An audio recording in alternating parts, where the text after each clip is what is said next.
He never knew a stranger. He could walk into a room and not know anybody and walk out, and he would feel like he knew everyone. He would take time to talk to anybody that would listen. He would just say off the wall things that just made you laugh until you cried. He was devoted to anyone and anything that he cared about, which was a lot. When he loved something, he was committed to it, and especially goes to people. He saw the best of you, and he was committed to being a friend and a support. He was very much devoted to the people and his joys in life. I always said he did not have a volume button. He did not have control over that very much. And so you always knew when Richard was around, everything he did was loud. When he spoke loud, it was really hard to get him to whisper if you needed him to. Everything he did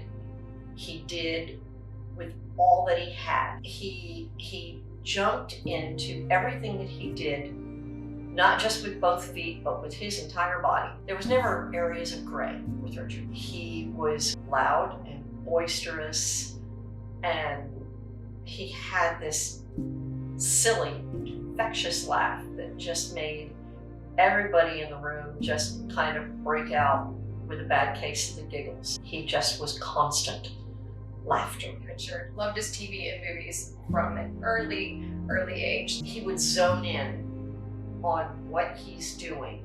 He couldn't do multiple things. He had difficulty learning, so he went through a monumental amount of testing, and he was eventually diagnosed with Asperger's, which is one of your milder forms of autism. It affects his ability to relate to people. He didn't always say the right things. Some of the things that he would say would come off a little unusual. Most of his waking moments were spent in movie theaters.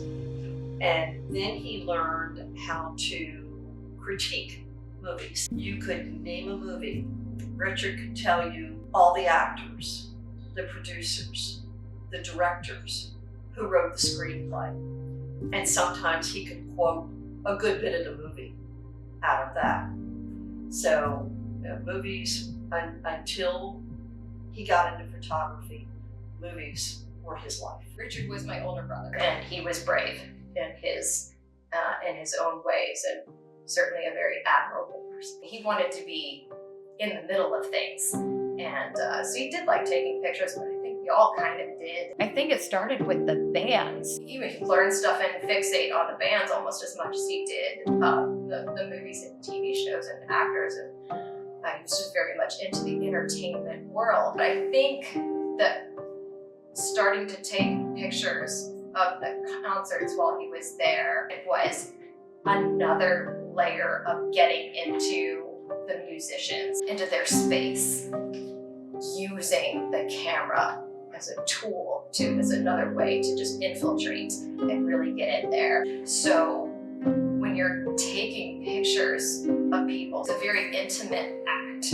You're seeing things that other people don't necessarily see, or you're seeing it differently. And I think he felt closer to people. He's doing something that he found enjoyable. He had an eye. So many people said that the musicians themselves would compliment on his eye, on his vision. So he really had a way with capturing the essence of these musicians and their work and their spirit.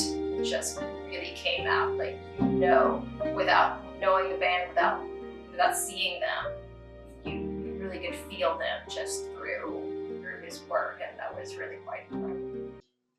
Empty swallows have forced me into thinking. He and Christina met in 8th grade. And I'm left with too much on my plate. Without ever being romantic, they were inseparable. I keep on drinking. All the way to literally to the very end. Can't find a way to twist my They There was nothing that Richard would not do for Christina. He loved her beyond reason. Sometimes, as she said, he just loved you a little bit too much. Take it back, 'cause every time I close my eyes, staring back inside. He could be really exuberant in his affection. They were each other's defender and supporter. They just adored each other. There was really only a few of his friends in his circle I met beforehand, and then so many more in his final days. So Christina was mentioned a lot, and he loved her so much. He loved a lot of people, but you could tell, like, without him having to say so, like, she was one of his most special people. I think he spent so much time at her bar and amongst her friends and all the musicians that flocked there. And she was just a rock star of a person in his life, and they really they helped each other. It was just a really special thing. Every time I'd go into town, I tried to make it a point for us to stop in there and see her. Listening to him talk about the things that he loved, having conversations about movies and our feelings that they invoked. Those were special moments, and I will forever wish that I had entered his world more when he was alive. I could have made an effort to have gone to the places he liked to go, especially the Great Dogs, and to meet some of the people that he talked about so much, and to just be in that atmosphere that made him so happy, instead of just having the stories, to actually get to feel and see and experience him in his element. Go to a few concerts with him. I miss him, and I wish that I had participated more in the things that were important to him. Richard always came here for Christmas. When he came last year, he warned me that he had a cold, and I said, that's fine. I said, we can deal with a cold. As time went on, he felt worse, and he felt worse. And then he started running fevers. They took him to the local emergency room. His liver enzymes were extremely elevated, and that's usually a catalyst to being something very serious. He stayed sick the whole rest of the time that we were there. He just felt horrible. As soon as he got home, he contacted doctors. The ultrasounds that were done were all horrible. His liver was gone. He had no liver function left whatsoever.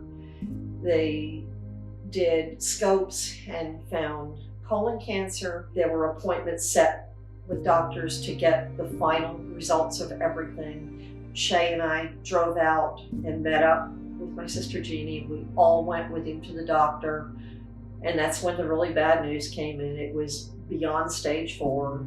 He was not a candidate for a transplant. He really wasn't even a candidate for chemotherapy, but Richard was a fighter. Richard went down swinging. I don't give up.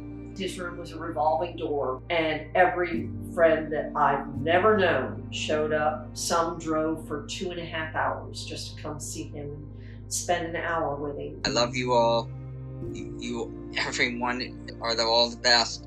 The last day that we were there, his friend Christina arranged for a surprise party. He was happy.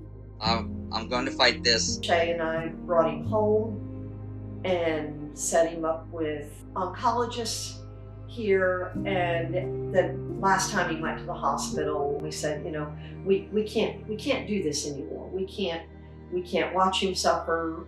We don't want him to suffer. It didn't matter that he didn't want to give up.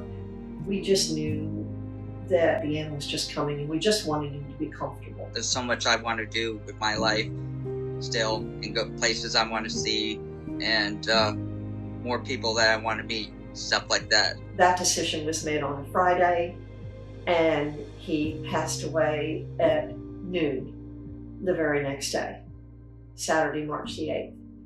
I wasn't here for his last 2 months. That morning, we knew his time was extremely limited. His mind was really gone. He was struggling to breathe. I went in there just before we went to the funeral home to start setting things up. And there was a washcloth there, and I picked it up, and I'm like scrubbing his face. And all of a sudden, his eyes just popped open, and I said, "I love you." And he said, "I love you." And, you know, if those are the last words that you get to hear from your child, it should be enough. He knew that I loved him. He knew that I cared. He knew that we were all here for him. And I think that's what is the Band-Aid to the pain, along with a little ink. Thank you all for all your love and support. Richard's biggest legacy will be the love that he passed on. It's what the people in his life took from him. He gave them so much love, and he just had so much passion for the people in his life. They carried Richard's spirit. His heart and soul is just in that whole community. He would always find something positive in everybody. He was just always upbeat and wanted to please and make people happy.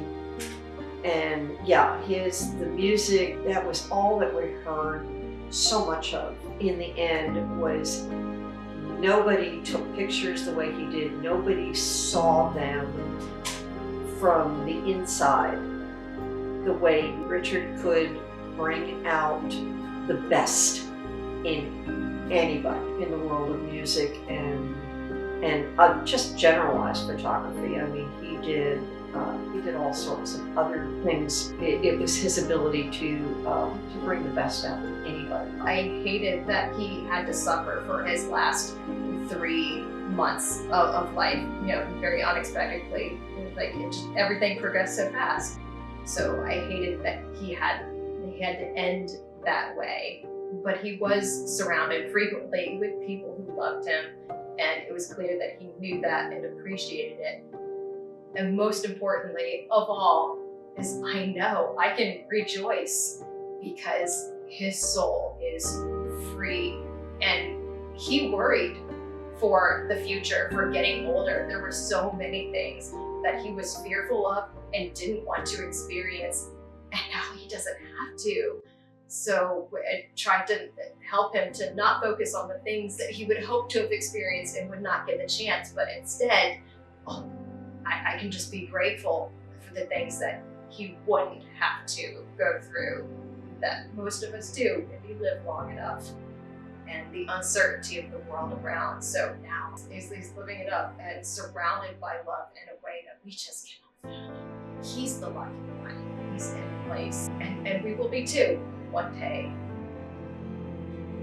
This is not goodbye. It's just see you later. I will be back. You can count on it. Much love.